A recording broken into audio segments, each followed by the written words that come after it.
and welcome to Life Coaching on the Move. I'm your host, Dawn Fiske, life coach and trainer. Welcome along. If you're new to this podcast, this is me. I do not script write or edit. I just chat. I chat away and speak from the heart about many, many different subjects that I encounter with clients or in my own life. I tell stories, examples, make things come alive in order to give you something each week that you can use in your own life to shake things up, make some changes, improve things, fill gaps, and just basically find more confidence in life. If you're one of my regular listeners, welcome along. Today I am recording at home in the office. I'm not on a dog walk. Many of you know that I often record when out in the woods, in the mud with the dog. Today I'm in the warm. So welcome along. I hope you enjoy this episode. If you do, please share it with somebody else because they may well find it as helpful as I hope you do. And they may well need it right now. In their lives. One client said to me last week that she'd been listening to one of the episodes and it spoke to her. It was exactly what she needed at that time, and that may well be the case for some of your friends. Listen to this podcast and enjoy it, and in the meantime have a little look around the website www.milestone-coaching.co.uk, where there are all sorts of things available like Christmas gift vouchers, workshops in January, free workshops in January, all sorts of things. So have a look there and perhaps share that with friends too. I will not waste any more time. Let's crack on to this week's topic. Today I want to talk about happiness. It's that lovely time of year. It was a gorgeous, crispy, cold morning this morning. I had to scrape ice off my car. If you can hear some noise in the background, actually, speaking of which, it's the little heater that I've got warming my feet because I'm sat in my office and it's freezing. So apologies for the noise, but it's a lovely, crispy, wintry day. Christmas is looming. We're all getting in the mood. A few invites are coming through about drinks here, or come round and spend this sort of time with us over Christmas, etc. And it's exciting. It's fun. And people, I hope, are happy. Now, I'm also very, very mindful that not everybody is. It's not an easy time for everybody. So I thought I would do a podcast this week on how to become happier, or how to find happiness, how to bring happiness into our lives. And I don't think there is a magic wand that we can press. I don't think there is one solution to that. Well, or do I? Because what I believe actually at the root of our happiness, or the double edge to that sword, at the root of feeling down, depressed, anxious, isolated, is the other side of the happiness sword, really. I think they're connected, and the answer is, I feel, is having relationships, connections, people. It's connecting with the world. I've said this before, and I'll say it again. You and I are only alive today because our ancestors pulled together. They connected, they worked together, they worked in tribes and communities, they looked after each other. They hunted and gathered, they defended, they nursed, they fed together, each other. And that's how we survived, that's how the human race survived to get us to where we are now. It is essential for survival, not just physical survival though, not just our physical needs of disease and food, warmth and shelter. It's not. It's about our well-being. It's about our inner happiness, our connection. And we so fundamentally need that for survival, but not just for survival, for thriving and being happier. So I've been looking into this more and more, and it's constantly coming up. It is just constantly coming up that we have never ever been as depressed as we are now. There has never been so much mental health issues as there are now. There's never, and on the one hand it might be that we are now beginning to talk about it more and accept it and help each other and own up to how we're feeling and feel okay about it and not judge people. It's more acceptable, etc. And that is brilliant. That is such a big shift and such a huge improvement. But it's not the full picture. It's not the reason we're hearing it more and more. It's not just that it's being talked about more and more. It is that the problem is getting larger and larger. There is more depression than there ever has been. And yet, when you look around, we've got most of us, luckily, have got shelter. We've got careers. We've got nice cars parked outside. We go on nice holidays. Many of us eat out and dine out. We have a few hobbies. We have nice wardrobe of clothes. We have nice homes. Most of us, not everybody. I'm really, really aware of that. But we are a developed country and we are very lucky, most of us. So why is there all of this depression? Why is there all of this unhappiness? Why are there so many mental health issues? The biggest killer of men at the moment is not heart disease. Well, the biggest killer of under 50-year-old men is not heart disease or diabetes or anything like that. It is suicide. And that is just so tragic. What is going on? What is happening that is getting us here? Well, it is, I believe, firmly believe, and all the research I've been looking at, is because we are losing the connections that we had down the years. That war spirit that we had when we all pulled together in, say, the Second World War, that spirit we all pulled together with, that connection we all felt in the UK in 2012 when we had the Olympics, and we as a nation, as a country, we hosted it superbly. We did really well on the medals table, but the feel-good factor that was in our country then when we all pulled together. And I have to say, I don't want to get political, this isn't a political podcast, but the damage and the split that there is and the feel that there is in this country at the moment because of Brexit and the negativity that that has brought to us. And I do believe the effect that it's having on some people's mental health. Some people, because they are deeply affected by it, they may be running businesses and organisations, and their future is so uncertain at the moment because it has taken so long and they don't know what's going to happen, and there's so much going on and it's affecting so many people. I wasn't planning to say that, so I'll get back off that now. What I want to stress though is the social isolation that people are experiencing. There's just a massive amount of social isolation. And when I mean that, I don't mean that we're all necessarily, although this is happening, it doesn't mean in the sense that we're all sat at home alone, single, alone, shut the door at night, don't see anybody. Not that, it's not necessarily that. That is the case for some people. But people can be working. You may be in a job, working in a small team, as part of a department, as part of an organisation, but there's no real connection. What I mean are the proper, deep, meaningful friendships, relationships, family connections. Those are getting more and more disjointed, less frequent, more distant, because the way our society is changing.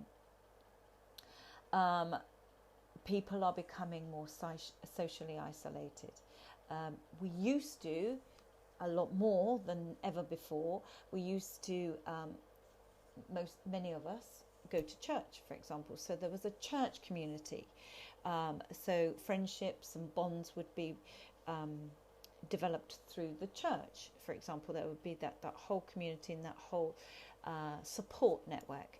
less and less people are now regularly going to church or believe in anything in that regard. So they don't have those beliefs and they don't have those connections. So that's one area. Families are more and more physically disjointed, where families live abroad or they live up north and the family are down south, and so there aren't mums and dads and grandparents and aunts and uncles in the street down the road that can help out with childcare, that can help out if you're feeling low, can help out with any difficulties or family issues.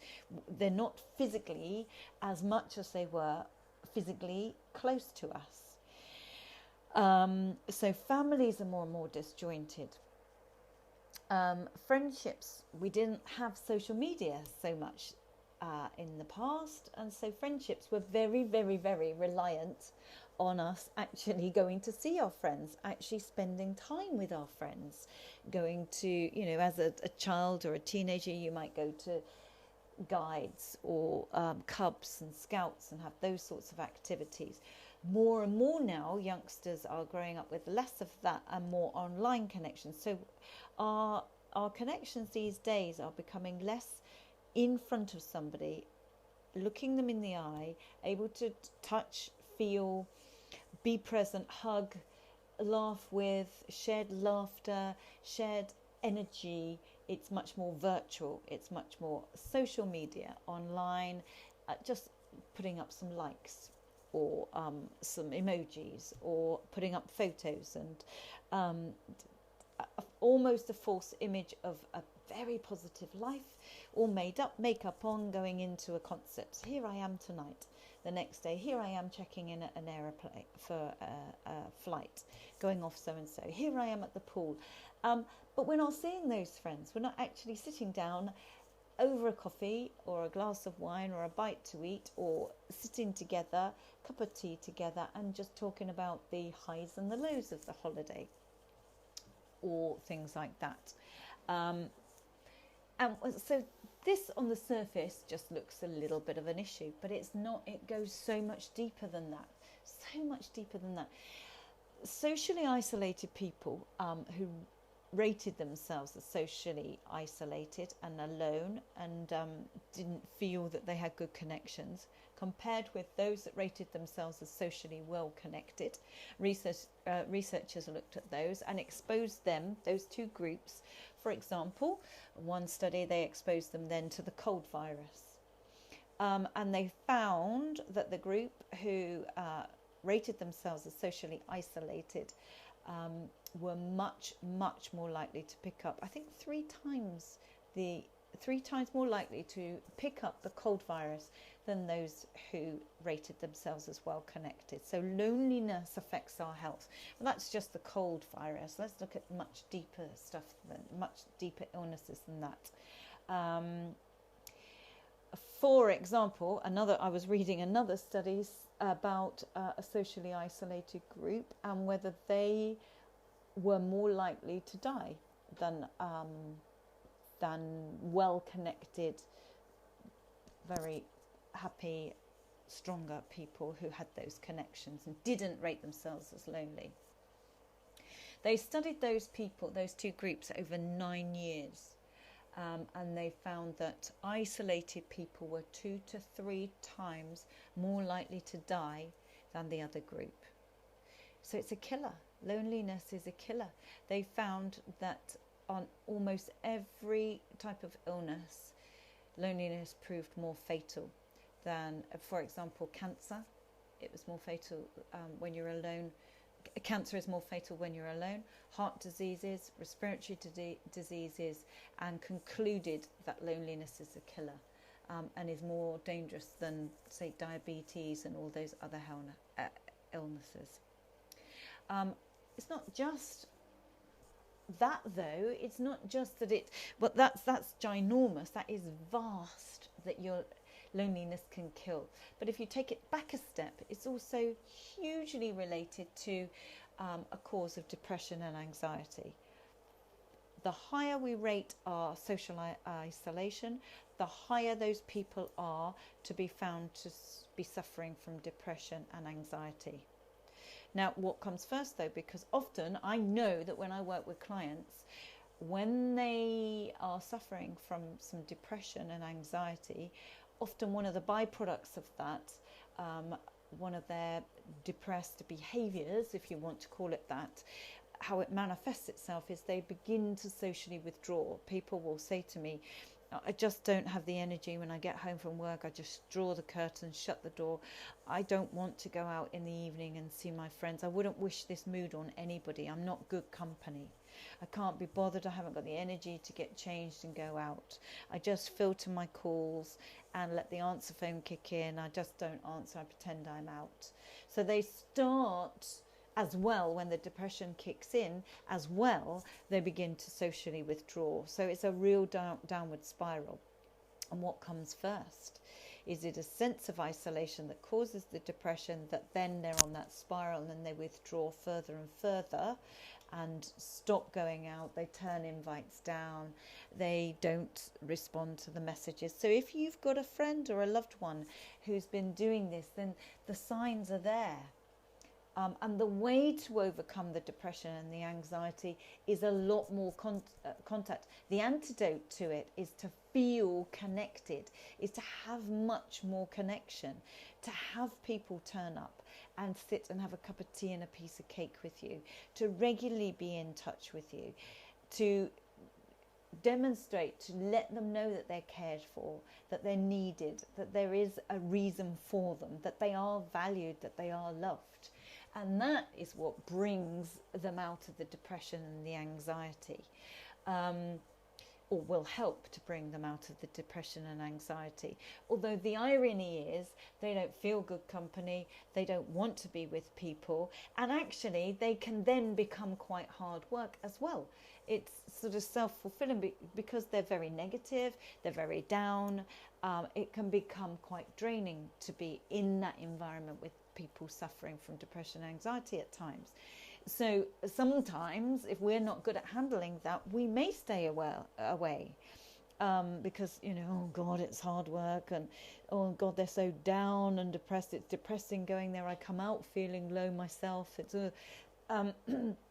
but the antidote is to that is almost more love, more affection, more contact, more visits, more time with them, to make them know that they're needed, they're wanted, they're loved, etc.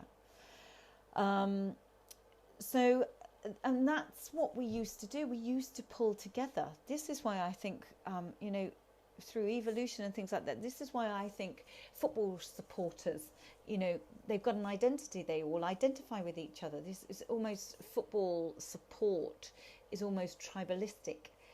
If you support Man United, you're an in-group, compared to if you're a Newcastle supporter, they're the out-group, etc. They have this shared identity. It's almost tribalistic, and it fulfills a need. I think we all need to feel that we're part of a group. So we identify with those colour shirts compared to different coloured shirts, for example.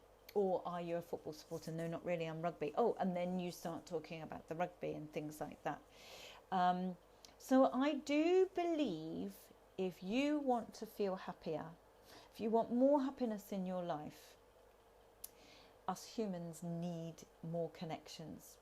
And there's room for more connections. I don't care how much of a social butterfly you are, we need more connections. There's room for more of them, more deeper quality ones. The human race depends on it. We need it in the same way that a bee needs a hive, or a fish needs water. It is innately in us to have that contact. But I genuinely, passionately believe that society is changing for the worse insofar as we're not doing that. We're now very much, we believe that our house is our little kingdom, or our little place, our little palace. We come home, we draw the curtains, shut the door, and that's it. We're there. We need to open those doors up. We need to open those windows up. We need to start connecting with our neighbours. How many of us live perhaps in a high-rise flat? People in high-rise flats often don't even know their neighbours on the same floor as them, or as particularly not the ones above, the ones below. they may be going down in the stairwell to collect their post every day, and they barely know anyone that they pass on the stairs or pass down by the post boxes. And they're all in one building, and they virtually don't know their faces, certainly don't know their names, very rarely do. The way our streets are now, my street all faces one direction. We all face out onto a field, and we've all got hedges. We had new neighbours that moved in the summer. We've got high hedges, and we're pointing out towards a field and not overlooking each other. So unless there's any effort made, we could go years where we just don't even physically see each other or talk to each other. None of the houses, they are so laid out that it doesn't even encourage that, because they're all pointing in the wrong direction basically, and the hedges exclude all the neighbours. So there's no neighbourly feel unless we consciously create it and make a point of inviting and opening our doors to other people. So for me, I genuinely believe that if we want greater happiness in our life, we've got to actually consciously go out there and find those connections. I've been looking at volunteering. I've realised that for me there's a bit of a void in my life. I've got the children, so I have lots of contact with children and their friends, and I work in schools as well. So there's lots of young input in my life, which is lovely. There's also all my friends and loved one and husband and everything. So my own age group as well. There's plenty of that. But for me, I've lost both my mum and my dad. And obviously grandparents too. My in-laws all live away, so I don't see them either. I did have two very, very close friends who I almost saw as replacement mum and dad, or surrogate mum and dad. They were both in their 80s, a lovely couple. Absolutely thought the world of them. They thought the world of us, I think, too. Treated my children like their grandchildren. They didn't have any children of their own. They spoilt my children rotten when they were young, always remembered their birthdays, and I could go to them and tell them what the children had been doing, whether they won sports day or whatever, just like you do with your own parents. They were the people that you could gloat to without it sounding like you were gloating, because you weren't, you were just proud. You could share your pride in your children with them, and just have a cup of tea with them and look out for them and care for them. And it was a two-way street. I got so much from them and gave so much in their frailing last few years. It was a lovely, lovely, special friendship. And they both died over the last 6 months. I lost both of them within 6 months of each other. And it's a huge loss. And so I've realised that I need some older contact with some older people, and so I've been looking at today volunteering for neighbourhood care or a neighbour care group, and all of the stats on there when I was looking at it were just so shocking about how many people live alone, elderly people live alone, and the stats and the loneliness that those people experience. It's just heartbreaking to know that over half, I think it was 2/3 of 75 plus live alone and see very few people. There's definitely things out there you can do, which is what I'm saying here. People out there need you. Even if you've got children, even if you've got a family, there are other people out there that need you, whether it's young people, children, older people. We can give, and therefore that enriches your life. It brings so much to your life, it brings things to you, and you know you're helping others. It's a two-way thing, it's a win-win situation. So what my lesson, or if you want to call it a lesson, gosh, that sounds almost like a sermon, doesn't it? It's not meant to be at all. Loneliness kills. Isolation makes you ill. Loneliness causes depression. But connection and giving things back and properly spending time with those people that we care for, that we love. And if we don't yet, we can, because we can get more connections, bring us happiness. So what I'm saying today is, if for 2020 you want to bring new things into your life, and you know that I'm a strong believer of that, because I always think that each year we can make our lives better, more enriched, more fulfilling, more meaningful, more focused, more value to it. One way of doing that is to give back and give out to others, and one way of doing that is to help people and get connections, both for you and for them. I've just seen another study that was looking at that isolated rats brought up by themselves in isolation compared to rats brought up in groups, lab rats. The isolated rats were 84 times more likely to get breast cancer tumours than the rats raised in groups. And I know that's rats, I know what you're thinking. But we're often wrongly led to believe that social media is good with connections, that we're all so connected, we're all in touch with everybody every day, and we can have little one-liner comments to people that we would normally not speak to in a couple of weeks, and now we can keep in regular contact. But it's not physical, it's virtual, it's not touching and hugging and laughing together. When we do things together we are stronger, we are much better. I know you know that I love to run. I know that when you're running with somebody, it's been proven on track studies with runners, that when you're running in sync with somebody, you both start running faster than if you're running by yourself, for example. So we perform better, we're happier, we're healthier, we're less depressed, we're less anxious. Everything benefits by having contact. So rather than get in your car and drive to the local shop, maybe walk to the shop and talk to people. Talk to the old person that's in their garden weeding or cutting the grass, and stop and have a chat with that person. It may be the only person they've spoken to in the last 3 or 4 days. Or talk to somebody on the train instead of a sit. I had this actually a while ago. I sat on a train and it did strike me as weird. The older lady next to me started to chat. Once she started to chat, I couldn't stop her chatting. She chatted all the way to London, but she was so lovely. And it may have been the only person she'd spoken to in days and days. We just don't know, do we? Out on a dog walk the other day, I was just getting the dog into the car in a wood where there were other walkers, and a lady stopped and said, she was in her wellies, I wish I could run. I've tried, I can't.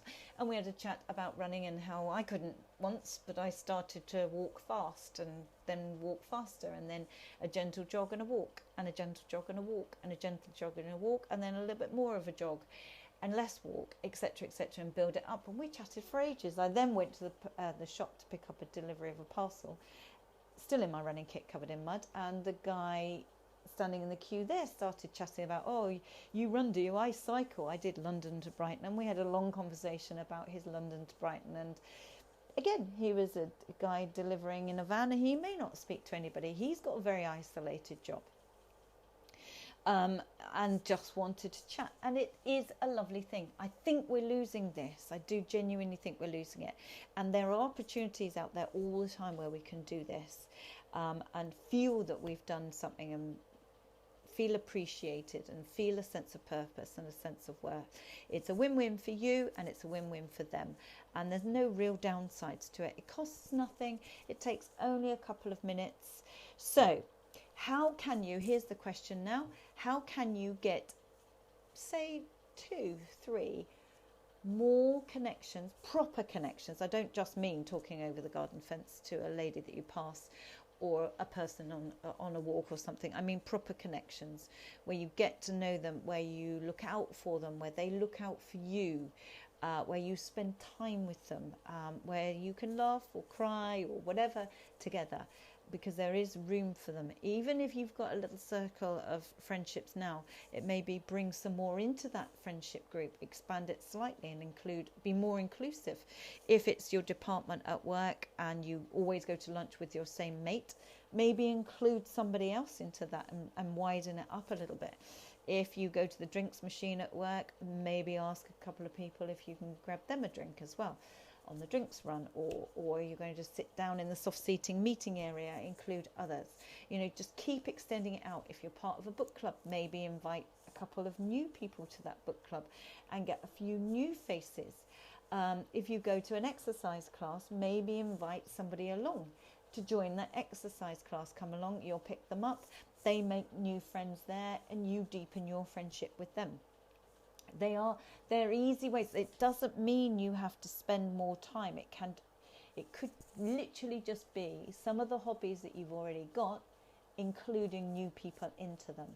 It could be some of the friends and the activities you do with those friends, like your lunchtime walk at work or something like that. You just extend it out to a couple more. If you're a mum and you go to a mum and toddler group, invite a couple more people along to come to that mum and toddler group to meet other mums and toddlers. That's another group that are very isolated, new mums that are adjusting to the tiredness, the exhaustion, all the new lessons that they're learning, all the changes that they keep going through. When they just think they've mastered it with this routine, the baby changes again and goes into another stage, another new little learning. Potty training or weaning them, and etc. etc. So if you're a mum, then maybe become a buddy to another mum and help out another new mum. There are so many ways, whether you're a mum, a career person, whatever you do, whatever you are involved with, there's opportunities to extend those invites out to other people. If you're retired, maybe join some groups, or look out for other newly retired people who are finding it hard to adjust to, etc., etc., etc. Or do some voluntary work, or just look out for your neighbours. If you live in a block of apartments or flats or something, maybe start talking to one person you've seen a couple of times. Talk to them. It's Christmas. Maybe invite them in for a cup of tea, mulled wine, mince pie, something like that.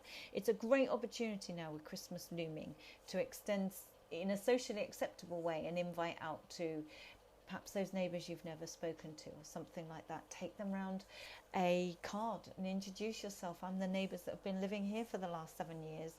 My name is this and my husband's that, and I just wanted to say Merry Christmas and we're there if you need anything, type of thing. We've got a great opportunity.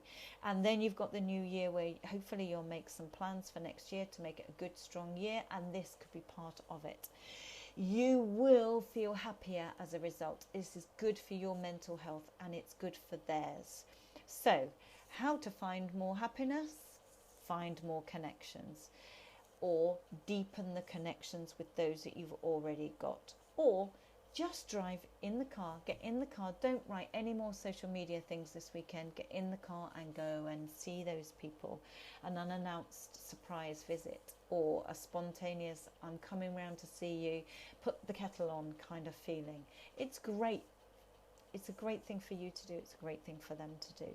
So do it. Enjoy it. Enjoy every second. Have some fun. Have some laughter. Give them a hug and feel good about it. So that's what I wanted to say for today. You know all the points of contact. If you want to get hold of me, you can drop me a line. If you're by yourself, I'm very happy to respond to your emails. Dawn at milestone-coaching.co.uk. Have a little look through the website, www.milestone-coaching.co.uk, where you can also connect onto my confidence group. There is a Facebook group page, or whatever you call that. So see, that's how poor I am at social media. I have a Facebook group called the Confidence Coach, which you can get through the through my Facebook page, Milestone Coaching.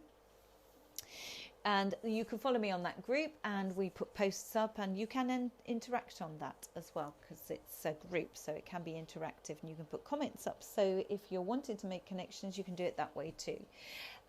Plus I put offers up and dates of workshops and things like that. Speaking of which, in January I've got some free workshops coming up, so have a look at the website, go into the workshops tab, and there is a stress management workshop coming up in January. There is also a confidence building workshop. So if you have any friends or loved ones that you feel could benefit from those, and they're local to Hampshire in the UK, then let them know and point them in the right direction. Also, if you think this podcast would help somebody, then help them download it, because over 50% of the population at the moment still do not know about podcasts, or how to get podcasts, or how to connect to them, or how to download them. So if you feel this would help somebody, don't just tell them about it.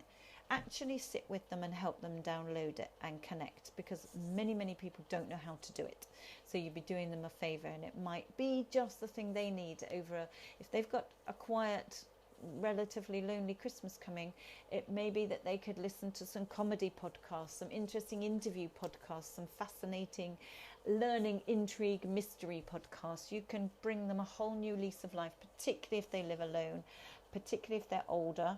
They probably almost certainly don't know how to get podcasts, but they will probably almost certainly benefit from them. Radio 4 and all of those podcasts. So you could bring a real free gift into their life by just helping them out a little bit. So spread the kindness and the love. Apart from that, there are also gift vouchers on sale with 10% discount for 2 life coaching sessions for you to take advantage of if you want, or for you to buy for a loved one and make their 2020 start be strong and focused, determined, confident, with goals, etc., whatever they want to work on, really. They are also on the website. So I will finish there. It's been great speaking with you, and I'm looking forward to connecting up on next week's podcast episode of Life Coaching on the Move. Have a great week.